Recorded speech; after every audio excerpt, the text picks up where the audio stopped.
সাধারণত হার্টের পেশেন্ট বা হৃদরোগে আক্রান্ত একজন ব্যক্তিকে মূলত কি কন্ট্রোল করতে হয়, কোন কোন বিষয় অবলম্বন করলে আমরা আমাদের হার্টকে সুস্থ রাখতে পারি। সাধারণত একজন স্বাভাবিক এবং পূর্ণবয়স্ক মানুষের ব্লাড প্রেশার কেমন থাকে, আমরা মূলত একটা কুইজ প্রতিযোগিতার আয়োজন করেছি, যেখানে খুবই সাধারণ কিছু প্রশ্ন করা হবে।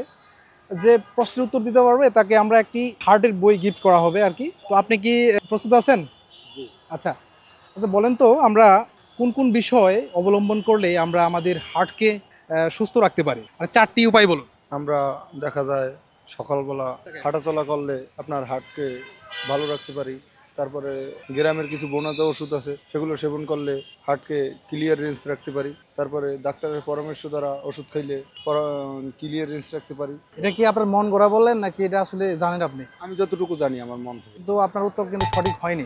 আপনি যদি সঠিকভাবে বলতে পারেন তাহলে কিন্তু আপনাকে এই হার্ট বইটা গিফট করা হবে। কোন কোন বিষয় আমরা যদি আমাদের দৈনন্দিন জীবনে মেনে চলি তাহলে আমরা আমাদের হার্টকে সুস্থ রাখতে পারি, এরকম চারটি উপায় কি আপনার জানা আছে? অনেক সময় যেমন খাবার ভিতরে অনেক ফরমালিন আছে, এই সবগুলা যদি বাসি খাইতে পারে অনেক সময় দেখা যায় নিজের স্বাস্থ্য অনেক ভালো থাকে। চলাইরা নিজের সেভ মতো চললে তো অনেক সময় স্বাস্থ্য ভালো থাকে। তো আপনাকে অনেক ধন্যবাদ, কিন্তু আপনার উত্তরটা আমরা আসলে নিতে পারলাম না। মানে আপনার হার্টের কোন কোন সমস্যা দেখা দিলে একজন আপনি হার্টের বিশেষজ্ঞ ডাক্তারের কাছে আপনি যাবেন, না এরকম এরকম চারটা লক্ষণ বলবেন। না, আমার তো আমার কোনো হার্টের সমস্যা নাই, কিচ্ছু নাই, কিন্তু উনি যে প্রশ্নের উত্তরটা দিয়েছে, যে আপনি যে পরামর্শটা দিয়েছেন কিন্তু সেটা সঠিক, যে চিন্তা ভাবনা করা যাবে না, বেশি পারতে হবে, মানে চিন্তা ভাবনা করা যাবে না, এগুলো করলে হার্টের সমস্যাটা কম হবে। কিন্তু চিন্তা ভাবনা করলে কিন্তু হার্টের সমস্যাটা বেশি হবে।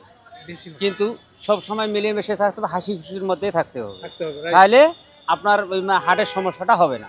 কিন্তু চিন্তা ভাবনা করলে হার্টের সমস্যা আরও বেশি হবে। আপনাকে আরেকটা প্রশ্ন করি, সাধারণত একজন স্বাভাবিক এবং পূর্ণবয়স্ক মানুষের ব্লাড প্রেশার কেমন থাকে? আপনি দুইটা প্রশ্নের উত্তর দিতে পারেন নাই। আপনি কি মনে করেন যে এই বিষয়গুলো জানা উচিত একজন মানুষ হিসেবে? অবশ্যই যারা প্রতিটা লোকের জানা উচিত। আচ্ছা বলেন তো, সাধারণত হার্টের পেশেন্ট বা হৃদরোগে আক্রান্ত একজন ব্যক্তিকে মূলত কি কন্ট্রোল করতে হয়? প্রেশার। উত্তর সঠিক হয়েছে। একজন হৃদরোগে আক্রান্ত ব্যক্তিকে অবশ্যই প্রেশার কন্ট্রোল রাখতে হয়, তাছাড়া যে কোনো সময় দুর্ঘটনা ঘটতে পারে। তো আমাদের বিজয়ী পেয়ে গেছি, কেমন লাগছে?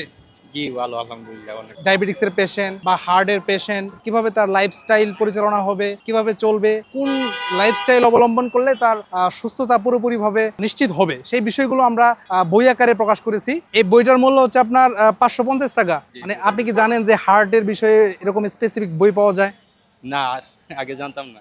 তার লাইফস্টাইল পরিচালনা করবে, কোন কোন বিষয় সতর্কতা অবলম্বন করবে, কোন কোন বিষয় কন্ট্রোলে রাখবে, কোন কোন ডাক্তারের কাছে যাবে, মানে ইন ডিটেলস আলোচনা করা হয়েছে। আপনার মা একজন হার্টের পেশেন্ট, তাই না? জি জি যে এই বইটা আপনার পরিবারের জন্য খুব বেশি প্রয়োজন। জি অবশ্যই, যেহেতু হার্টের পেশেন্ট, ওইটা পড়লে তো অনেক কিছু জানতে পারবো এটা থেকে। মানুষ কেন এত দাম দিয়ে বইটা কিনবে? এটা কিনবে এই জন্যই যে হার্টের বিষয়ে এই জায়গায় সবকিছু লেখা আছে। এটা পড়ার আপনি কি কিনতেন? অবশ্যই, আমি যদি আগে জানতাম অবশ্যই কিনতাম। আপনার বাসা কোথায়? আমার বাসা টঙ্গী। আজকে আমাদের কুইজ প্রতিযোগিতার কাঙ্ক্ষিত বিজয়ী আমরা পেয়ে গেছি, ওনাকে আমাদের হার্টের বইটা গিফট করছি।